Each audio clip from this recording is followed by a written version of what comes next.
السلام علیکم ورحمۃ اللہ۔ آج میں آپ کے سامنے ملاقات ارواح یعنی جب روحیں دنیا سے جاتی ہیں تو کس طرح اپنے رشتہ داروں سے ملتی ہیں، قرآن و حدیث کی روشنی میں مکمل طریقے سے پیش کروں گی۔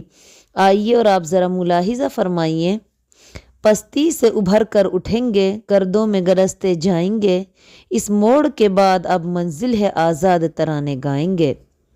جب ایک مومن و موحد کی روح کو فرشتے عالم بالا کو لے کے چڑھتے ہیں تو راہ میں سب صلح اس کا استقبال کرتے ہیں، مقدس روح سے سب مل کر خوش ہوتے ہیں اور کمال مسرت کا اظہار کرتی ہیں۔ سب روحیں اس سے اپنے اپنے عزیزوں کا حال پوچھتی ہیں جنہیں بقدر علم جواب دیا جاتا ہے۔ اس مقدس روح کا استقبال مقدس لوگوں کی روحیں ایک دن کی مسافت سے کرتی ہیں اور بڑی خاطر سے اپنے ساتھ لے جاتی ہیں۔ ابن ابی دنیا میں ہے کہ بشر بن آرا کا انتقال ہوا۔ بشر کے انتقال کا ان کی ماں کو بہت بڑا غم ہوا۔ فرمانے لگی، یا رسول اللہ، دیکھیے مرنے والا ہمیشہ بنو سلمہ ہی میں مرتا ہے، ذرا یہ تو بتائیے کیا روحیں آپس میں ایک دوسرے کو پہچانتی ہیں؟ اگر ایسا ہوتا تو میں اپنے بچے بشر کو اپنا سلام پہنچا دوں۔ حضور پاک صلی اللہ علیہ وسلم نے ارشاد فرمایا، ہاں ہاں، اس کی قسم جس کے قبضے میں محمد کی جان ہے، روحیں ایک دوسرے کو پہچان لیتی ہیں جیسے چڑیا درختوں پر ایک دوسرے کو پہچان جاتی ہیں۔ اس روز سے بشر کی والدہ کا یہ دستور ہو گیا کہ جب بھی کوئی بنو سلمہ سے مرتا تو وہ مرنے والے کے پاس جا کر عرض کرتی، دیکھنا میرے بچے بشر کو میرا سلام ضرور پہنچا دینا۔ سعید بن جبیر رضی اللہ تعالیٰ عنہ فرماتے ہیں، مرنے والے کی اولاد بھی اس کا استقبال کو آتی ہے۔ اس کے علاوہ نیک عزیزوں کی روحیں بھی اس کی مقدس روح کو آ کے گھیر لیتی ہیں، مگر یہ سب کچھ ایمان و توحید کی برکتیں ہیں۔ خداوند قدوس ہمارے سینوں کو بھی شمع ہدایت سے روشن رکھے، آمین۔ اس کے علاوہ معزز سامعات، میں آپ کو یہ بھی بیان کرتی چلوں کہ کس طرح ہمیں میت کے ساتھ سلوک کرنا چاہیے اور میت والے کے لیے ہمیں کس طرح صبر کے الفاظ کہنے چاہیے۔ کسی مصیبت زدہ کو تسلی اور تسکین دینا اور اس کی دلجوئی کرنا بھی بڑی نیکی کا کام ہے۔ جو انسان اپنے بھائی کی مصیبت کے وقت دلجوئی کرتا ہے، خداوند قدوس اس کو قیامت کے روز بزرگی کا حلیہ پہنائے گا۔ اس شخص کو صبر کرنے والے کے برابر صبر ملے گا۔ اگر تم کسی کے گھر تعزیت کے واسطے جاؤ تو اپنے اور میت کے واسطے دعائے مغفرت کرو۔ معاذ بن جبل رضی اللہ تعالیٰ عنہ کے بیٹے کا انتقال ہوا۔ حضور پاک صلی اللہ علیہ وسلم آپ کو تعزیت کا ایک خط لکھا جو کچھ یوں تھا، بسم اللہ الرحمن الرحیم۔ یہ خط محمد صلی اللہ علیہ وسلم کی طرف سے معاذ بن جبل کے نام، تم پر اللہ کی سلامتی ہو۔ میں اس اللہ کی تعریف کرتا ہوں جس کے سوائے کوئی معبود نہیں، اما بعد۔ خدا تمہارا اجر زیادہ فرمائے، تمہیں صبر عطا فرمائے اور تمہیں اور ہمیں شکر نصیب فرمائے، آمین۔ بلا شبہ ہماری جانیں، ہمارے مال اور ہمارے اہل و عیال اللہ کی دی ہوئی نعمتیں ہیں۔ یہ انعامات ہمیں عارتاً چند روز کے لیے دیے جاتے ہیں، ہم چند دنوں کے واسطے ان کے نگہبان بنائے گئے ہیں۔ مقررہ وقت آنے پر وہ ہم سے واپس لیے جاتے ہیں۔ ہمارے آقا نے اپنی بخشش پر ہم پر شکر لازم قرار دے دیا ہے اور مذکورہ بالا نعمتوں کے واپس لینے پر صبر واجب فرمایا ہے۔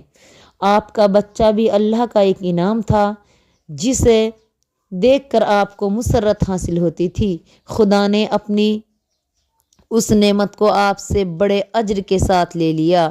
اگر آپ ثواب کے خواہش مند ہیں تو صبر کیجیے، ایسا نہ ہو کہ آپ کی بے صبری سے آپ کا اجر مٹ جائے۔ اور سنو اور یاد رکھو، بے صبری سے کوئی چیز واپس نہیں آ سکتی اور نہ رنج و غم میں ہی کچھ رکھا ہے۔ جو ہونا تھا سو ہو گیا، والسلام۔ تو اسی طرح ہمارے یہاں جب کوئی مر جاتا ہے تو ہم اس کے یہاں کھانے وغیرہ کا کیا انتظام کریں؟ آئیے حدیث نبوی کی روشنی میں اس چیز پہ بھی ہم غور کرتے ہیں۔ اس میں کوئی شبہ نہیں کہ میت کو دعاؤں کا ضرور ثواب پہنچتا ہے، جیسا کہ آیت قرآن و حدیث سے ثابت ہوا ہے۔ آخر جنازے پر دعائیں اس لیے پڑھی جاتی ہیں کہ میت کو ان کا ثواب پہنچے۔ عبادت مالیہ کا ثواب بھی ملنے کا ثبوت ملتا ہے۔ ایک صحابی نے حضور پاک صلی اللہ علیہ وسلم سے پوچھا، میری ماں کا انتقال ہو گیا ہے، زندگی میں وہ کچھ خیرات کرنا چاہتی تھی مگر کسی وجہ سے باز رہی، اگر میں ان کی جانب سے صدقہ کر دوں تو کیا انہیں ثواب ملے گا یا نہیں؟ آپ صلی اللہ علیہ وسلم نے فرمایا، ہاں ثواب ضرور ملے گا۔ یہ بخاری مسلم کی روایت ہے۔ عبادت بدنیہ یعنی نماز، روزہ، زکوٰۃ، نماز، روزہ، حج، تلاوت قرآن وغیرہ کا ثواب بھی امام احمد اور امام مالک اور امام ابو حنیفہ کے نزدیک پہنچتا ہے، مگر اس بارے میں جتنی بھی حدیثیں آئی ہیں سب ضعیف ہیں اور قابل صحت ہے۔ اس لیے امام شافعی عبادت بدنیہ کے ثواب کے قائل نہیں ہیں۔ احادیث میں غور کرنے سے معلوم ہوتا ہے کہ عبادت بدنیہ کا ثواب اولاد کی طرف سے ہی صرف ماں باپ کو پہنچ سکتا ہے، کسی اور کی طرف سے نہیں۔ میت کی طرف سے خیرات کرنا یا کھانا پکانا، محتاجوں کو کھلانا جائز ہے، اگر اس کھانے کے ساتھ ضیافت کی خاطر اور مہمانوں کا بھی کھانا پکوا لیا گیا ہو تو مہمان بخوشی اس میں سے کھا سکتے ہیں، بشرط پکوانے والے کی نیت صدقہ کی اور ہدیہ شریعہ کی ہو، کیونکہ یہ عملوں کا دار و مدار نیتوں پر ہے۔ یہ بھی بخاری کی روایت ہے۔